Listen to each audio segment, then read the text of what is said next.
Good morning students, रघुवर sir की class में आपका स्वागत है।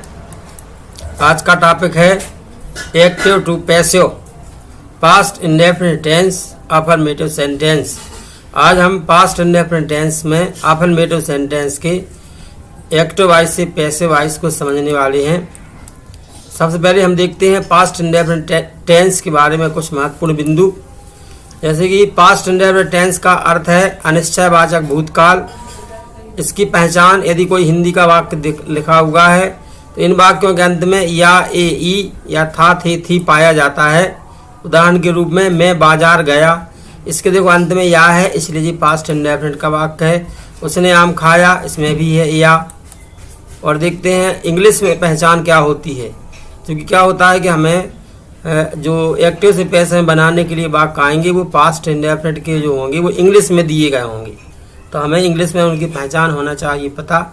इसलिए इंग्लिश में सबसे पहले सब्जेक्ट आएगा, उसके बाद वर्ब का सेकंड फॉर्म और फिर ऑब्जेक्ट आएगा। एग्जाम्पल द्वारा समझते हैं, ही लर्नड इंग्लिश, इसमें ही सब्जेक्ट है, लर्नड वर्ब का सेकंड फॉर्म है, इंग्लिश है ऑब्जेक्ट। इसलिए जी पास्ट इंडेफिनिट टेंस का वाक्य हो गया यू कॉपीड द लेसन। पहला शब्द जो यू है वो सब्जेक्ट है, कॉपीड वर्ब का सेकंड फॉर्म है, दी लेसन जी ऑब्जेक्ट है। और भी एग्जाम्पल देखते हैं, they played chess, they subject है, प्लेड वर्ब का सेकंड फॉर्म है, चेस है object. Next example, you asked a question, you subject है, आस्क्ड जी वर्ब है, अ क्वेश्चन जी ऑब्जेक्ट है।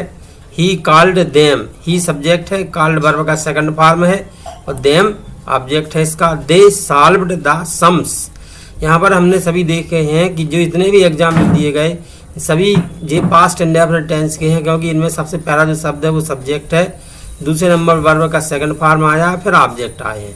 तो ये पास्ट इंडेफिनिट टेंस की पहचान हुई। अब एक्टिव वॉइस से पैसिव वॉइस में बदलने के कुछ नियम हैं, कैसे बदलते पास्ट इंडेफिनिट टेंस के वाक्यों को। दिए गए वाक्य के ऑब्जेक्ट को सब्जेक्ट के स्थान पर रखते हैं। जो ऑब्जेक्ट है वो सब्जेक्ट के स्थान पर रखना। ऑब्जेक्ट के स्थान पर हमें क्या क्या मिलेगा, मी मिल सकता है तो आई में बदल जाएगा, वो मी होगा तो आई में बना के रखेंगे। यू का यू आई रखेंगे, अस का बी रख देंगे, हिम का ही रखेंगे, हर का सी, देम का दे रखेंगे, राम का राम, सीता का सीता, बॉय का बॉय और बॉयस का बॉयस। फिर दूसरा काम करना है हमें हेल्पिंग वर्ब बाज या बर में से कोई एक रखना। अब बाज और बर में से कौन कहाँ आएगा, आई, ही, सी, इट और कोई भी नाम जो सिंगुलर होगा उसके साथ हम बाज रख देंगे। बी, यू, दे और प्लूरल सब्जेक्ट यानी बहुवचन कर्ता, इसके साथ में हम बर रख देंगे। तो हमने देख लिया, पहले हम ऑब्जेक्ट को सब्जेक्ट में बदलना, यानी मी होगा तो आई में बदलना, अस होगा तो बी में बदलना, यू का यू रखना है और हर का सी रखना, देम का दे रखना। फिर और बाज और बर जो हेल्पिंग वर्ब है उसको रखने जो नियम है उसके, किसके साथ में बाज आएगा, किसके साथ में बर आएगा। अब दिए गए सेंटेंस की वर्ब का तीसरा रूप रखते हैं, जो हमें सेंटेंस दिया गया होगा उसका हम तीसरा रूप रख देंगे। फिर प्रीपोजिशन बाई रख देंगे, तीसरे रूप के बाद बाई रखना है। उसके बाद में दिए गए वाक्य के सब्जेक्ट को ऑब्जेक्ट के स्थान पर रख देते। कैसे, सब्जेक्ट में हमें क्या क्या होगा, आई होगा तो मी बना के रख देंगे, बी होगा तो अस बना के रखेंगे, यू का यू, ही का हिम, सी का हर, दे का देम, राम का राम, सीता का सीता, बॉय का बॉय और बॉयस का बॉयस। जी हम जो सब्जेक्ट होंगे उनको इस रूप में रखेंगे। एक एग्जाम्पल देखते हैं इसका, ही कॉल्ड देम। देखो जी पास्ट इंडेफिनिट का वाक्य है, क्योंकि पहला शब्द सब्जेक्ट है, सेकंड है जी वर्ब, जी वर्ब का सेकंड फॉर्म है जी देम है। इसको हम जब पैसिव वॉइस में बनाएंगे तो पहले ऑब्जेक्ट रखना, देम का क्या हो गया, दे। देखो जी है यहाँ पर देम, इसको दे में बदल दिया गया है। दे के साथ में क्या आना है, दे प्लूरल होने के कारण बर आ गया। कॉल्ड बाई, ही का लिख देंगे हिम। एक और एग्जाम्पल, आई प्लेड फुटबॉल, पहले हम लिख देंगे फुटबॉल बाज प्लेड बाई मी। जी हमने एक्टिव वॉइस को पैसिव वॉइस में बदलने के नियम देख लिए। अब हम देखते हैं पास्ट इंडेफिनिट टेंस के कुछ और नियम, यानी कि हम इसको कैसे बदलेंगे। एक्टिव वॉइस में क्या होगा, सब्जेक्ट, वर्ब का सेकंड फॉर्म और ऑब्जेक्ट। एग्जाम्पल है जी you bought fruits. Passive voice का स्ट्रक्चर क्या होगा, पहले ऑब्जेक्ट रखना, फिर बाज और बर में से कोई एक रखना है, वर्ब का थर्ड फॉर्म लगाना, बाई और फिर सब्जेक्ट रखना। आंसर देखो, जैसे जीता ना वाक यू बॉट फ्रूट्स, उसका आंसर क्या होगा, पहले हम ऑब्जेक्ट रखेंगे, इसमें ऑब्जेक्ट क्या है, फ्रूट्स। फ्रूट्स आ गया, फ्रूट्स प्लूरल होने के कारण हम बर रख देंगे, और चूंकि बाट का तीसरा रूप भी बाट ही होता है तो बाट आ गया। फिर बाई रखना है, जो सब्जेक्ट है ना यू, यू लास्ट में यू आ गया। अब हम कुछ और एग्जाम्पल देखते हैं। I wrote a letter. पहले हम ऑब्जेक्ट क्या होगा, अ लेटर। बाज और बर में से क्या रखा जाएगा इसमें, ए लेटर सिंगुलर है इसलिए बाज आ गया। राइट का थर्ड फॉर्म रिटेन, फिर बाई रखना है, आई का क्या हो जाता है me. Be helped the pupil, the pupil were helped by us. इसमें क्या था ऑब्जेक्ट द प्यूपिल प्लूरल होने के कारण बर आ गया है और हेल्प का third form helped by, we का अस। नेक्स्ट है you watched these movies were watched by you. They bought some bull was bought by them. Boys brought a chair was brought by boys. He began the work was begun by him. She broke the chair was broken by her.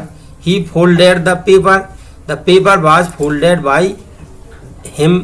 Sita called me, I was called by Sita. She forgot mistakes were forgotten by her. तो यहाँ पर हमने ये देख रहे हैं जितने भी वाक्य जी हैं, जिस सभी पास्ट इंडेफिनिट में हैं, अफर्मेटिव सेंटेंस में हैं, क्योंकि इनकी जितने की भी रचना है, वाक्य रचना, पहले सब्जेक्ट है सभी में, वर्ब का सेकंड फॉर्म है और फिर ऑब्जेक्ट है। इनको जब हमने पैसिव वॉइस में बदला तो पहले ऑब्जेक्ट आया, उसके बाद में बाज और बर में से एक आया, जिस सब्जेक्ट पर डिपेंड करेगा। अगर सब्जेक्ट सिंगुलर होगा तो बाज आएगा, प्लूरल होगा तो बर आएगा। फिर उसके बाद में हमें बाई रखना है, देखो सभी में बाई रखा। और जो यहाँ पर सब्जेक्ट है आई का भी हम इसके पहले पढ़ चुके हैं, आई मी में बदलता, बी अस में बदलता, यू का यू आई रहता, दे का देम। तो देखो जी यहाँ बदले हुए हैं, वॉइस का वॉइस ही रहेगा, ही किस में बदल जाएगा, हिम में बदल जाएगा, सी किस में बदल जाएगा, हर में बदल जाएगा, ही किस में बदल जाएगा, हिम में। सीता का कुछ नहीं होगा, सीता रहेगा, और सी का हर। तो जी इस प्रकार से वाक्य बदल गए। पास्ट इंडेफिनिट टेंस को हमने पैसिव वॉइस में बदल लिया। यहाँ पर आप कुछ एक्सरसाइज के लिए वाक्य दिए जाए जिनको आपको बनाना है, और यदि चाहे तो कमेंट बॉक्स में इनकी आंसर लिख देंगे तो हम चेक कर लेंगे, आपको बताएंगे। जैसे boys flew kite, girls called me, he sold sugar, they played hockey, Harish told lies, he took tea, I paid the bill, the boy made a doll, his friend drove the car, Mohan studied English, the farmer grew more food, Ramesh won the first prize, we saw the match, Ram helped you, they cut fruits, you finished the work, the boys read the lesson, he did it, your brother bought a watch, he called you। तो जी इस प्रकार से कुछ वाक्य थे जिनको आपको बनाना है। अब for more English grammar videos, आप इसी प्रकार की और इंग्लिश ग्रामर से रिलेटेड वीडियो देखना चाहते हैं तो like share and subscribe Raikwad sir की क्लास। आप रैकवाड़ सर की क्लास को सब्सक्राइब कर लीजिए। यहाँ पर इसी प्रकार के और भी वीडियोस आपको मिलेंगे, कुछ डल गए कुछ आगे डलने वाले हैं। वीडियो देखने के लिए धन्यवाद।